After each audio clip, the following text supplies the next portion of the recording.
नमस्कार दोस्तों। रीट के लिए साइंस की टेस्ट सीरीज चल रही थी जिसका अगला वीडियो है। देखिए आज की वीडियो का पहला प्रश्न, मेंडलीव की आवर्त सारणी में नए खोजे गए तत्वों के लिए अंतराल छोड़ा गया था। निम्न में से कौन से तत्व को बाद में आवर्त सारणी में एक स्थान प्राप्त हुआ? तो वो है आपके जर्मेनियम। जर्मेनियम को बाद में आवर्त सारणी में स्थान प्राप्त हुआ था। अगले प्रश्न की बात करें कि हेलोजन किस वर्ग के तत्व है? तो हेलोजन वर्ग 17 के तत्व है। हेलोजन किस वर्ग के तत्व है? वर्ग 17 के तत्व है। अब हेलोजन होते कौन कौन से हैं? देखिए फ्लोरीन होता है, क्लोरीन होता है, ब्रोमीन, आयोडीन, एस्टेटिन और टेनेसिन। ये क्या है? हेलोजन वर्ग के तत्व है। फ्लोरीन का परमाणु क्रमांक कभी कभी पूछ लिया जाता है, 9 होता है। क्लोरीन का 17 होता है, ब्रोमीन का 35, आयोडीन का 53, एस्टेटिन का 85 और टेनेसिन का 117 होता है। अगले प्रश्न की बात कर लें, कॉपर सल्फेट के एक इकाई सूत्र में जल के कितने अणु उपस्थित होते हैं?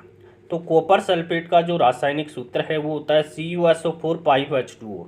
तो जल के कितने अणु पाए जाते हैं कॉपर सल्फेट में? 5 अणु पाए जाते हैं। अगला प्रश्न देखिए, निम्न में से सही कथन कौन सा है? चुंबक को पीटने या गर्म करने पर चुंबक का चुंबकत्व नष्ट हो जाता है। बिल्कुल सही बात है। चुंबक को पीटते हैं या गर्म करते हैं तो चुंबक का चुंबकीय गुण है वो नष्ट हो जाता है। कृत्रिम चुंबक कोबाल्ट, आयरन और निकल का बना होता है। ये भी सही है कि जो कृत्रिम चुंबक बनाए जाते हैं वो कोबाल्ट, आयरन और निकल के बनाए जाते हैं।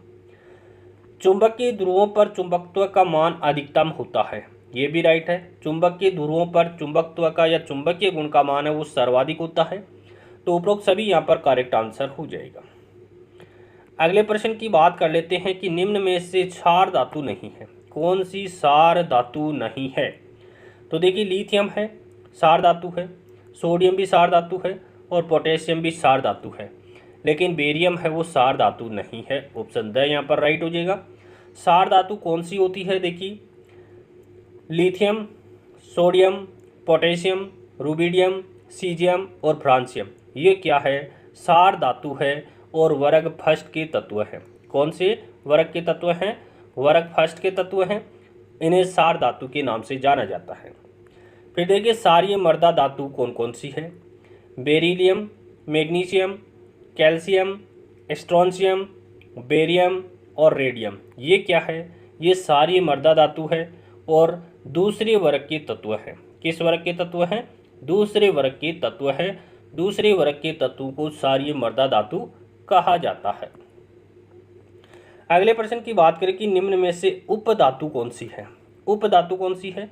तो देखिए बोरोन है वो उप धातु है, जिसको अर्ध धातु कह सकते हैं, सेमीकंडक्टर कह सकते हैं। तो ये क्या है? उप धातु है। उप धातु कौन कौन सी होती है? देखिए बेरिलियम, पहला ऑप्शन है बेरिलियम। बेरिलियम का परमाणु क्रमांक कितना होता है? 4 होता है और ये क्या है? क्षारीय मृदा धातु है। बेरिलियम है वो क्षारीय मृदा धातु है और बेरिलियम एस ब्लॉक का एलिमेंट है। किस ब्लॉक का? एस ब्लॉक का तत्व है। फिर देखिए बोरोन, बोरोन है जिसका परमाणु क्रमांक 5 होता है, उप धातु है। बोरोन क्या है? उप धातु है, पी ब्लॉक का एलिमेंट है। और ब्रोमीन क्या है? जिसका परमाणु क्रमांक 35 होता है, एक अ धातु है। ब्रोमीन अ धातु है, पी ब्लॉक का एलिमेंट है। और बिस्मिथ क्या है? यहाँ पर ऑप्शन चौथा लिया गया है। बिस्मिथ क्या है? तो बिस्मिथ का परमाणु क्रमांक 83 होता है, जो कि एक धातु है, पी ब्लॉक का एलिमेंट है। अगले प्रश्न की बात करें कि फ़ारेनहाइट स्केल पर परम शून्य ताप का मान कितना होगा? तो फ़ारेनहाइट स्केल पर परम शून्य ताप का मान होता है -459.67 डिग्री फ़ारेनहाइट होता है।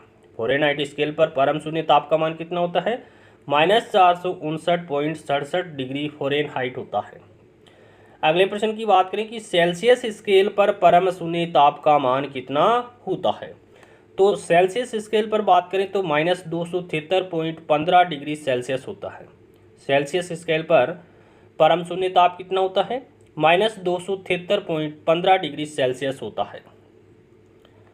अगले प्रश्न की बात करें कि कोबाल्ट और निकल को आवर्त सारणी के किस आवर्त में रखा गया है? किसको? कोबाल्ट और निकल को किस आवर्त में रखा गया है? तो चौथे आवर्त के अंतर्गत रखा गया है। कोबाल्ट और निकल को आधुनिक आवर्त सारणी में चौथे आवर्त में रखा गया है। देखिए चौथे आवर्त के तत्व कौन कौन से हैं। चौथे आवर्त के तत्वों की बात करें तो देखिए पोटेशियम है जिसका परमाणु क्रमांक 19, कैल्शियम 20, 21 पे स्कैंडियम, 22 पे टाइटेनियम, 23 पे वेनेडियम, 24 पे क्रोमियम, 25 पे मैग्नीज, 26 पे आयरन, 27 पे कोबाल्ट, 28 पे निकल, 29 पे कॉपर, 30 पर जिंक, 31 पर गैलियम, 32 पर जर्मेनियम, 33 पर आर्सेनिक, 34 पर सेलेनियम, 35 पर ब्रोमीन, 36 पर क्रिप्टोन। ये चौथे आवर्त के तत्व है। अगले प्रश्न की बात कर लेते हैं कि किस पदार्थ का उपयोग कैंसर चिकित्सा में किया जाता है। तो कोबाल्ट का प्रयोग करते हैं। कोबाल्ट का एक समस्थानिक है कोबाल्ट 60। इस समस्थानिक का उपयोग किसमें करते हैं? कैंसर चिकित्सा में किया जाता है।